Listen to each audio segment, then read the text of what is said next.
டா Vinci Code by Dan Brown. முன்னதாக, Louvre அருங்காட்சியகம், பாரிஸ் நகரம். இரவு 10:46. புகழ்பெற்ற அருங்காட்சியக காப்பாளரான ஜாக்வஸ் ஜோனியர் அருங்காட்சியகத்தின் மாபெரும் கலைக்கூடத்தின் உள்ளே தடுமாறி தன்னருகே இருந்த காராவாகியோ ஓவியத்தை நோக்கி பாய்ந்தார். 76 வயதான அம்மனிதர் சுவரில் பதிந்திருந்த தங்கம் மெருகு இடப்பட்ட அவ்வோவியத்தை தன்னை நோக்கி வலித்து, பிறகு ஓவியம் தன்மேலே விழ தரையில் வீழ்ந்தார். அவர் எதிர்பார்த்தது போல் அருகாமையில் ஓர் இரும்பு வாயில் இடியென கீழிறங்கி கலைக்கூடத்தின் வாயிலை அடைத்தது. அதே சமயம் வேலைப்பாடுகளுடன் அமைக்கப்பட்டிருந்த தரை குலுங்கியது. தூரத்தில் எங்கோ அபாயமணி ஒலிக்க துவங்கியது. காப்பாளர் சற்று நேரம் அங்கேயே கிடந்து மூச்சை வலித்து பிடித்தார். நான் இன்னும் உயிரோடு உள்ளேன்.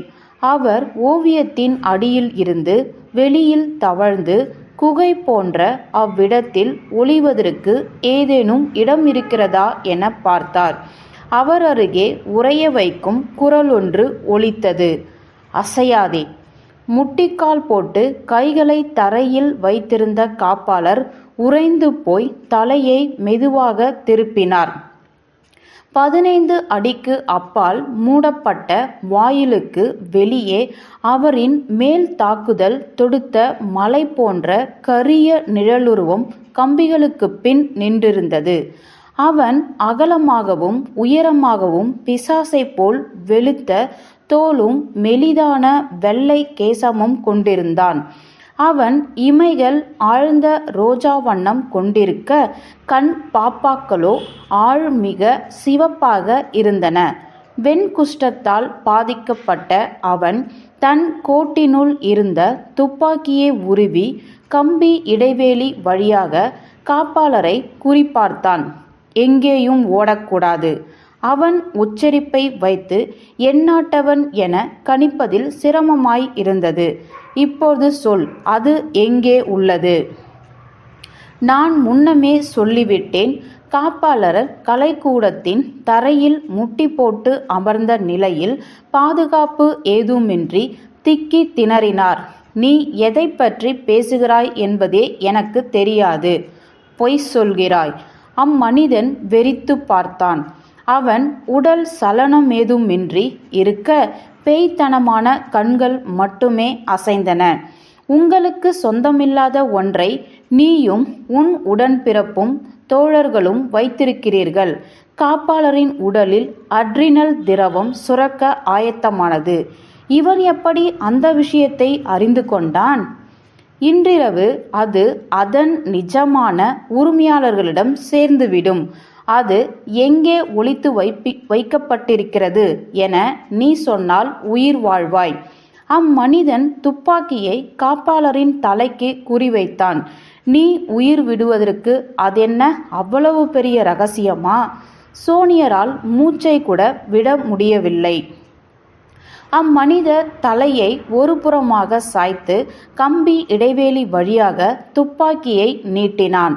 சோனியர் உயிரை காத்து கொள்ளும் பொருட்டு கைகளை உயரே தூக்கினார். பொறுமை, அவர் மெதுவாக சொல்லி, உனக்கு என்ன வேண்டுமோ அதை நான் சொல்கிறேன் என்றார். அடுத்து வந்த வார்த்தைகளை காப்பாளர் கவனத்துடன் பேசினார்.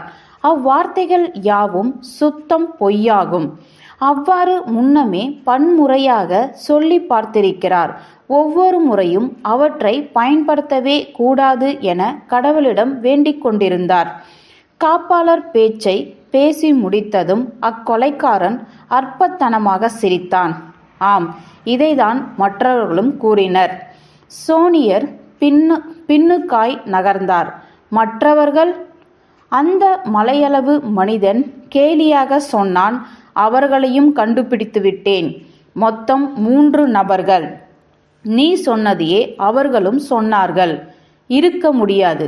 காப்பாளரின் உண்மை சொரூபம் அவரின் மற்ற 3 கடமையாளர்களின் சொரூபமும் பண்டைய கால இரகசியம் போல் மறைமுகமானது, எவராலும் அறிந்து கொள்ள முடியாதது. சோனியர் அந்த கடமையாளர்கள் தம் உயிர்களை விடும் முன் தான் சொன்ன பொய்யையே அவர்களும் சொல்லியிருப்பதை உணர்ந்து கொண்டார். இது அவர்களின் நடவடிக்கையின் ஒரு பகுதியாகும். அந்த நிழல் மனிதன் திரும்பவும் துப்பாக்கியால் குறிபார்த்தான். நீ போனபின் அந்த இரகசியத்தை அறிந்தவன் நான் மட்டுமே. உண்மை. கன நேரத்தில் காப்பாளர் சூழ்நிலையின் பயங்கரத்தை புரிந்து கொண்டார். நான் இறந்துவிட்டால் அந்த உண்மையும் என்னோடு புதைந்து போகும். உள்ளுணர்வு உந்தித்தள்ள ஒளிவதற்கு ஏதேனும் இடம் இருக்கிறதா என பார்க்க முனைந்தார். துப்பாக்கி வெடிக்க காப்பாளர் தன் வயிற்றுக்குள் பாய்ந்த குண்டினால் உண்டான வெப்பத்தை உணர்ந்தார். வலி உச்சபட்சத்தில் தாக்க அவர் முன்புறம் விழுந்தார். பிறகு சோனியர் மெதுவாக புரண்டு தன்னை தாக்கியவனை வெறித்து பார்த்தார். இப்போது அம்மனிதன் சோனியரின் தலையை குறிபார்த்தான். சோனியர் கண்களை மூடிக்கொண்டார். அவரது எண்ணங்கள் செய்ய தவறிய காரியத்தாலும் பயத்தாலும் தாறுமாறாக சுழன்றன. தாழ்வாரத்தில் கிளிக் என்ற தோட்டா இல்லாத சப்தம் எழுந்தது.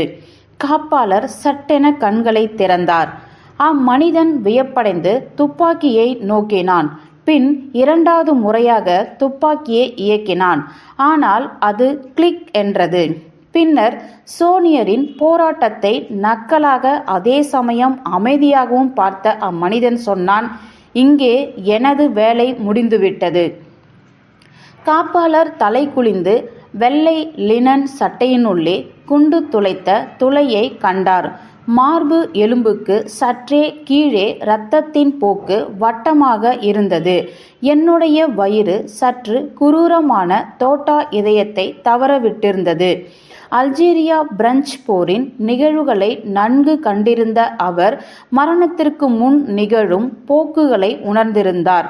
இன்னும் 15 நிமிடங்களுக்கு அவர் உயிரோடு இருப்பார். அதற்குள் வயிற்றுக்குள் மெல்ல ஊறும் அமிலம் மார்புக்கு பாய்ந்து அவரை சிறுக சிறுக கொன்றுவிடும். ஐயா, வலி மிகவும் நல்லது, அம்மனிதன் கூறினான். பிறகு அவன் சென்றுவிட்டான். தனிமையில் ஜாக்வாஸ் ஜூனியர் தன் வெறித்த பார்வையை மூடப்பட்டிருந்த இரும்பு வாயிலுக்கு திருப்பினார். அங்கே அவர் சிக்கிக்கொண்டார். அக்கதவை திறக்க வேண்டுமானால் குறைந்தது 20 நிமிடங்கள் ஆகும். அதன் பின் யார் வந்தாலும் அவர் இறந்து போயிருப்பார். அவர் தன் மரணத்தை காட்டிலும் வேறொன்றை நினைத்து பயந்து போயிருந்தார். அந்த இரகசியத்தை எப்படியாவது தெரிய வைக்க வேண்டும். தள்ளாடியபடியே எழுந்த அவர் கொலை செய்யப்பட்ட அந்த 3 உடன்பிறப்பு தோழர்களை நினைத்து பார்த்தார். அவர் அவர்களுக்கு முன்பு வந்த தலைமுறைகளையும் அவர்களால் ஏற்றுக்கொள்ளப்பட்ட இரகசிய திட்டத்தையும் நினைவு கூர்ந்தார். அந்த ஞானத்தின் அறுபடாத சங்கிலி தொடர்பு.